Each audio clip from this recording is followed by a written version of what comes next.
அனைவருக்கும் வணக்கம். 10ஆம் வகுப்பு கணிதம் எண்களும் தொடர் வரிசைகளும்ல எடுத்துக்காட்டு 2.24 தான் பார்க்க போகிறோம்.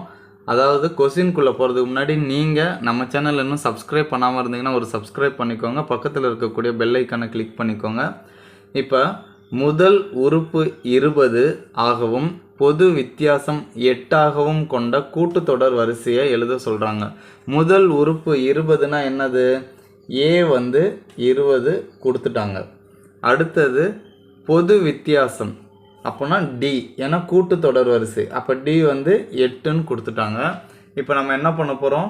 பொது வடிவத்தை கண்டுபிடிக்க போகிறோம். இப்போ பொது வடிவத்துக்கான ஃபார்முலா என்னது?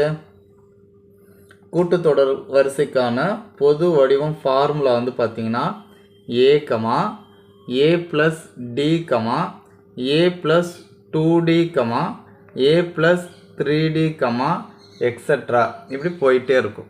ஓகேங்களா? ஸோ இப்போ ஃபஸ்ட்டு நமக்கு ஏ என்ன தெரியும்? 20. ஓகேங்களா?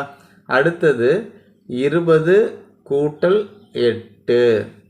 அடுத்த உறுப்பு 20 கூட்டல் 2 × 8 கமா 20 கூட்டல் 3 × 8. ஓகேங்களா?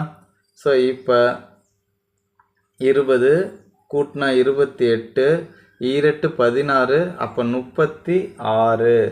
அடுத்தது 3 24, 24ஓட 20 கூட்டினா 44. ஓகேங்களா? இப்போ இதனுடைய கூட்டுத்தொடர் வரிசையுடைய பொது வடிவம் என்னது? இதுதான். ஓகேங்களா? இப்போ கூட்டுத்தொடர் வரிசை எடுத்து எழுதிட்டோம். உங்களுக்கு இந்த சம்மில் ஏதாவது டவுட் இருந்தால் கமெண்ட் பாக்ஸில் கமெண்ட் பண்ணுங்கள். நீங்கள் இன்னும் நம்ம சேனலில் சப்ஸ்கிரைப் பண்ணாமல் இருந்தீங்கன்னா ஒரு சப்ஸ்கிரைப் பண்ணிக்கோங்க. தேங்க்ஸ் ஃபார் வாட்சிங்னா. Thank you to all.